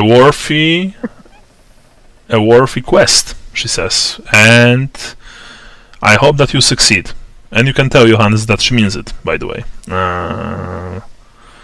But remember, if ever you decide to spread the word of Sigmar to other places in the world, there will be a place for you here on the Maiden. Thank you. And she also, shakes your hand if you are so willing. Yeah, sure. And finally, she looks at you, Lambert. What about you, her halfling, master halfling? A bunch of gold, a city where there's constant flow of interesting spices, and a bunch of cutthroats. I think I'm going to open a brothel. You hear that, boys? This halfling here, he knows his play. He knows what's best. How about a discount? We'll call it the Pillow Fort.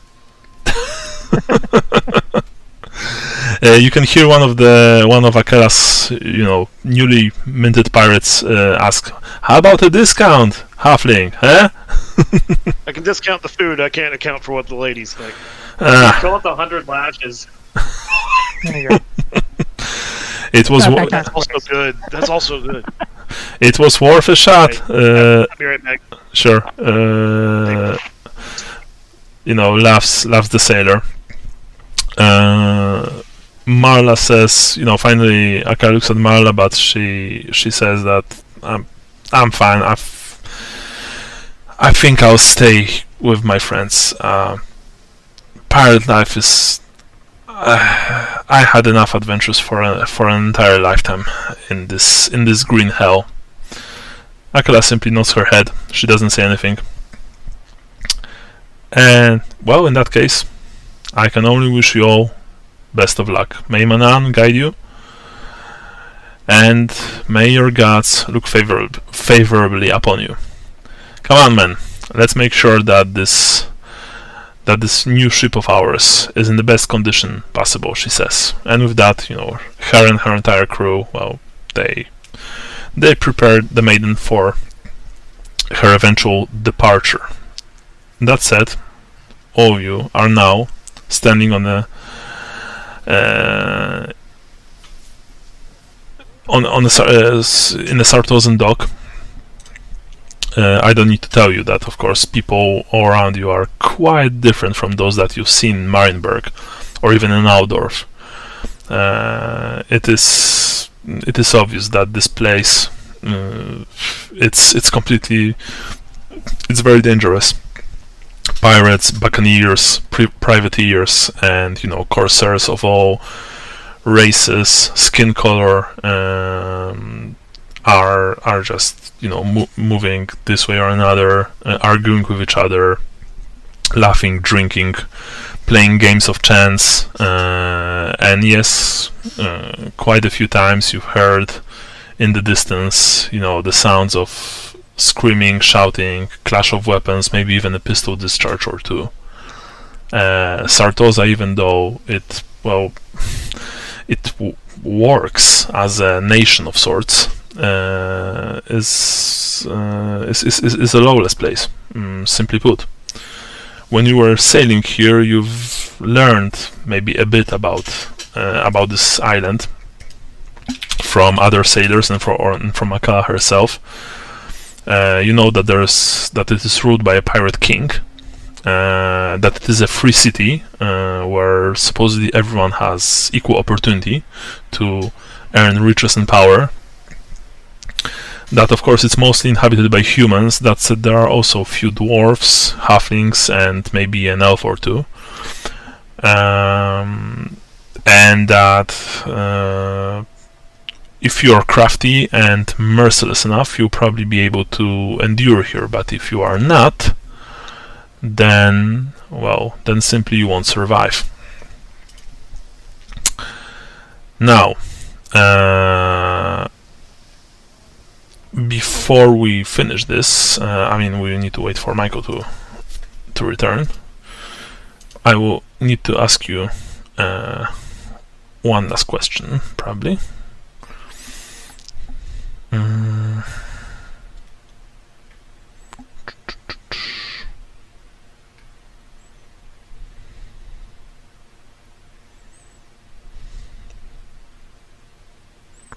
So let me quickly check one thing.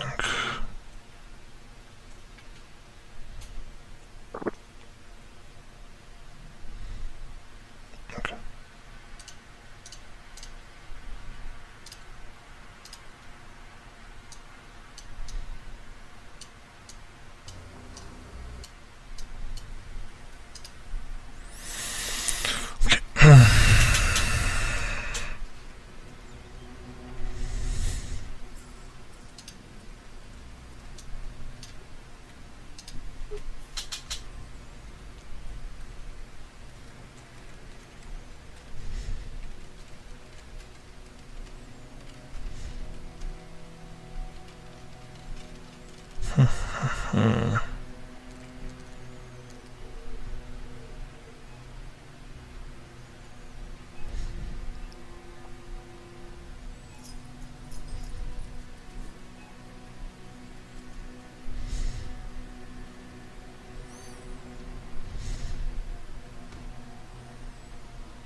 Michael?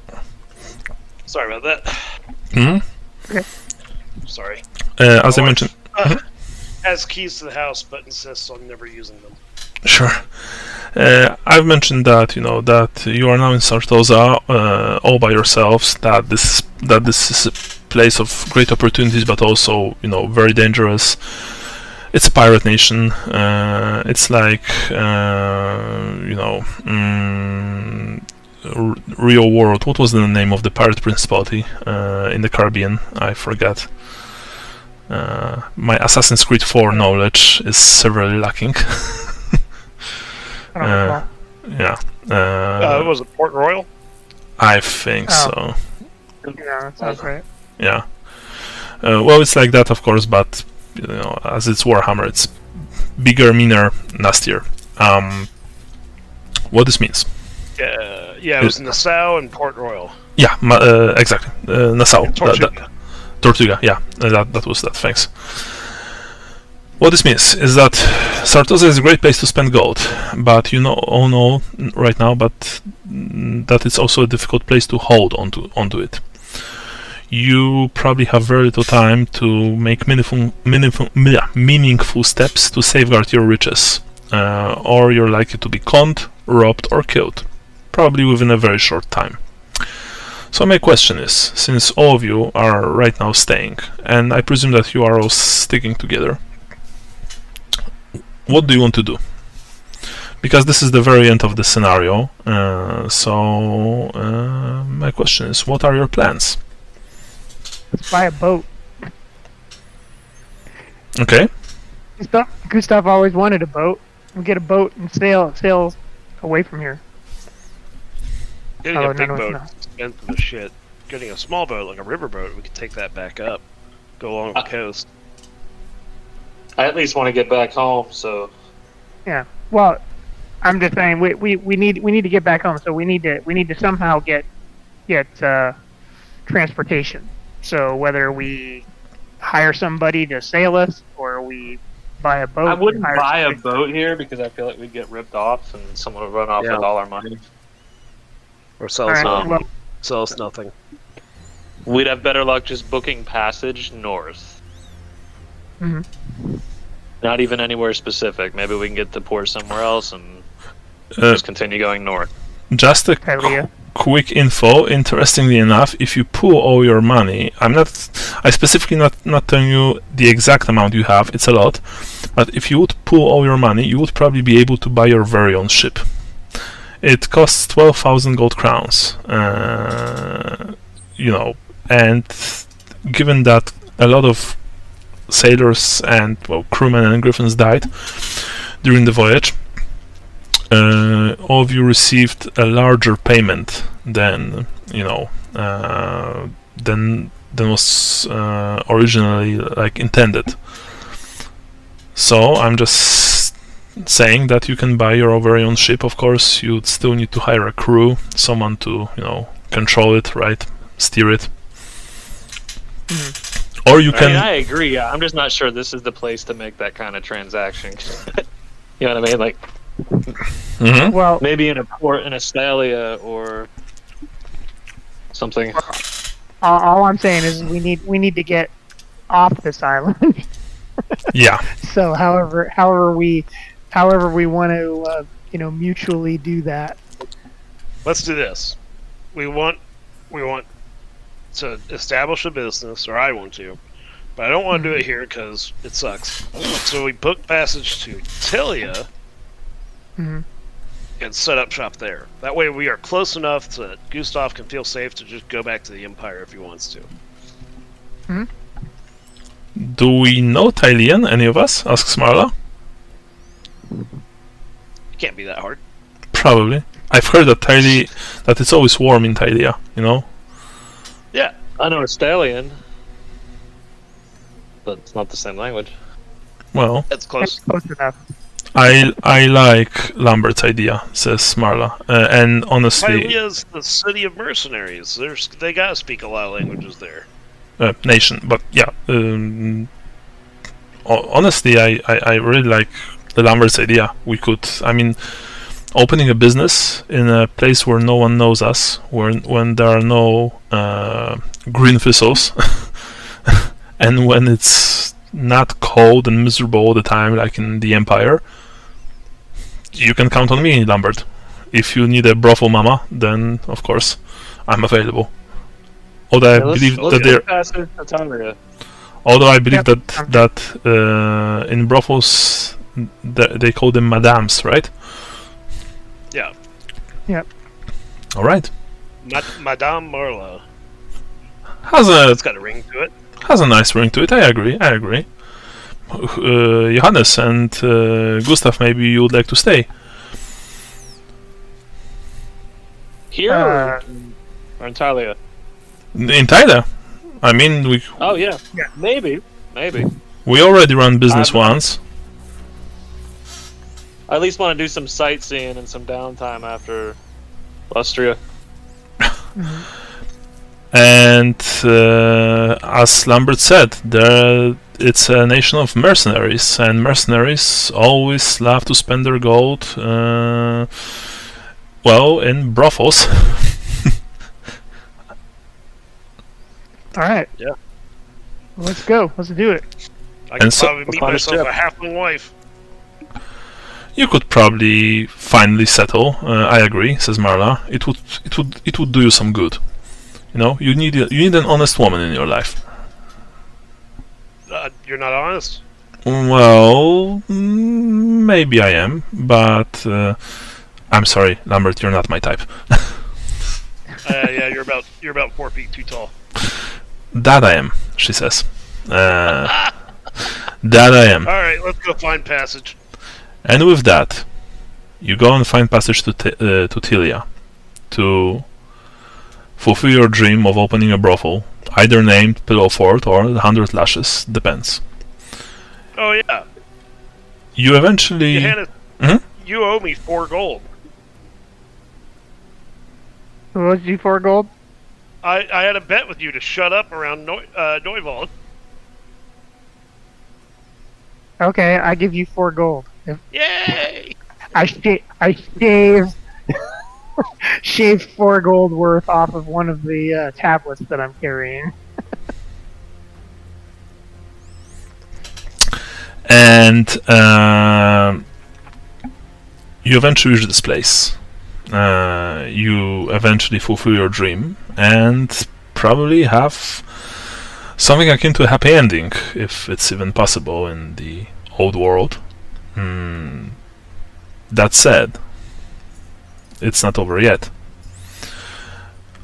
Over the coming months, perhaps rumors reached your ears when you eventually settled in one of the city-states of Sanitalia, that supposedly the surviving members of the expedition to Lustria began to die mysteriously one by one, that the Maiden was lost at sea with all hands, and that well, maybe it's not over yet, or maybe it's just rumors, who knows. But anyway, for now, you won. You managed to return from Lustria alive and with more than enough gold to fulfill all your dreams. So, this is the end of Act 5, the final act. I will now give you your XP. Everyone, and please, note taker, please note. Everyone gets 100 XP for completing the act. Everyone gets 60 XP per friendly expedition. Actually, no, sorry, not 60, 20 XP per friendly expedition leader still alive at the end of the adventure. In this case, it was only Mother Akala. You haven't killed any of the expedition leaders personally. You return back to the old world, which means that everyone gets a single fate point. You got out of Sartosa without being robbed, so everyone gets 15 XP. You get 20 XP for joining a mutiny. How much? 20.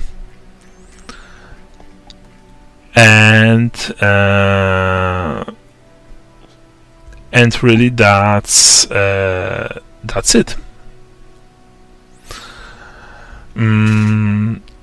This is the end of the Temple of Tepok, and yeah, thanks for playing. That was very cool, I think. Warhammer. Sorry, what was that, Michael? I was saying, time to take a break from Warhammer. Yeah, but tell me, did you like the scenario? Oh yeah, this is fantastic.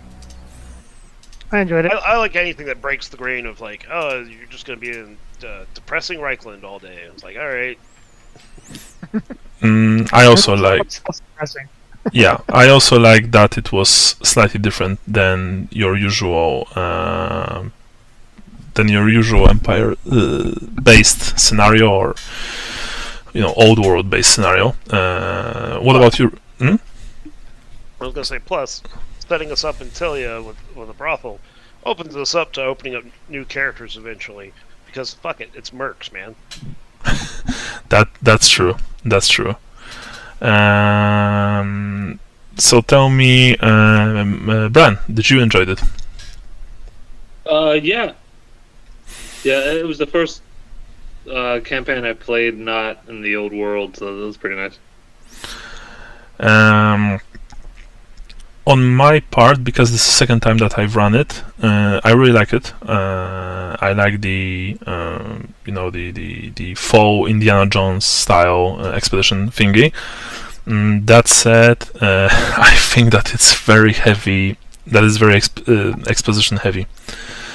The amount of time that I was just reading you guys something or explaining, it was honestly like I was even thinking like, when will one of you tell me that maybe less with the exposition and let us do something. But yeah, I mean, I had fun. I had fun. I think it's cool from time to time to take a break from your classic Warhammer. That said, like Michael said, for now this is the finale of Warhammer, at least for quite a bit. Sean, you're up next. Yep. So I presume that you will prepare Roll20 server, everything, right? Yeah, I already had it saved from the last time. You already sent us the rules for creating characters, I believe, right? I may have. Yeah. I don't remember. I think you did. I think you sent us like PDFs or something, how to make characters. So my question is, are there like any rules from you if we can do something, or if we should do something? Well, I mean, so my general rule for Call of Cthulhu is like, yeah, we can play, in character, the 20s and 30s up to a point. And so basically just because everybody was racist doesn't mean we have to be racist. Yeah, of course. I can tell you already that I'm not going to play this kind of character. No, I know. Yeah. But I mean, I just say it because it has to be said. Yeah, I mean, I really like the way that Chaosium explained that in their 7th edition book. That and I think that's very mature of them. That they acknowledged that racial segregation was big back then, but that you don't have to role play it actively. You can remind people that it's there, but you don't have to remind them every time and using certain words or stuff like that. So yeah, there's a reason why they're probably one of the best companies right now, because I think that takes certain maturity to do something like that. But yeah, as I mentioned before, I'm going to play a very laid back person, probably someone who can't even read. Sorry, read or write. I already have a character idea. Yeah. All right. Sounds good. But yeah. And after that, as I mentioned, we will be switching to this Project Twilight campaign, part 1 in Phoenix, and I just can't wait for Sean to, constantly tell me that I'm describing something wrong. It's going to be fun. So if you guys have any questions about this character creation, stuff like that, then this now is probably a good time to ask, or later, or if you want, I can just write down those things later. I guess we're going to go writing it down. Yeah, can you just put them in the chat? Sure. I will put them in the chat. I will also send you a link to the PDF, the only one you really need. That's a good thing, because there's only one book. And yeah, that's it will be if you guys will have any problems, or if you have any trouble with character creation, of course we can catch each other, and I'll be able to help you with that. But if you ever made a Vampire the Masquerade character, then that's it. Only you'll be making a human, basic human, really. So it's not that hard. I think that the classic World of Darkness has one of the easier character creation processes that exist in RPGs. Okay, so that's it from me. I'll write this down soon. Thank you for the game, and I'll hear from you. Oh, by the way, sorry. Next Now, next time I will be able to play at the end of the month, because in 2 weeks I'm starting my holiday vacation, so to speak, and traveling abroad. So I'll be available from like probably 28th, 29th of March at the earliest. Okay. So I can do 29. I should be okay for the 29th. Mm-hmm. I work on that Saturday, so I should be okay for the 29th. April, from the 16th to the 23rd, I will be out of town. We're going to the beach for a week. Sure. Okay. Sure. How much gold do we have? I'm not going to tell you specifically. Enough to open a brothel, hire a lot of girls, or buy a lot of drinks and food, and then let's say that each of you will still have a few hundred spare. Let's just say it like that. Okay. So, as I mentioned, a lot. Yeah. Because... Do you care if we spend out our XP? No, I mean, when we return to Warhammer eventually, we were going to start a completely different campaign with a completely different group. The Paths of the Damned. I know that Mike already made his new character, right? The Shadow Wizard, I think. Yeah, Conrad Listvik. Yeah. So those characters here will be.